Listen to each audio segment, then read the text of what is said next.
Tengok, siapa kata itu nama aiskrim di Malaysia ni Mak Saleh tak datang dan makan di kedai aiskrim. Hari ni aku nak buktikan.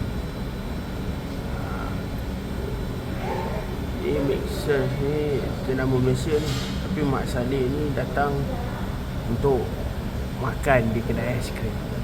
Bila sebut pasal aiskrim, satu dunia tahu aiskrim ni apa benda, makanan luar negara. Tapi aku respect kepada Mak Saleh ni lah. Datang ke bangsa semata-mata nak makan aiskrim. Tengok tu, terbaik lah. Ini satu contoh lah kepada orang Mak Saleh yang datang ke Malaysia rasa-rasa kalah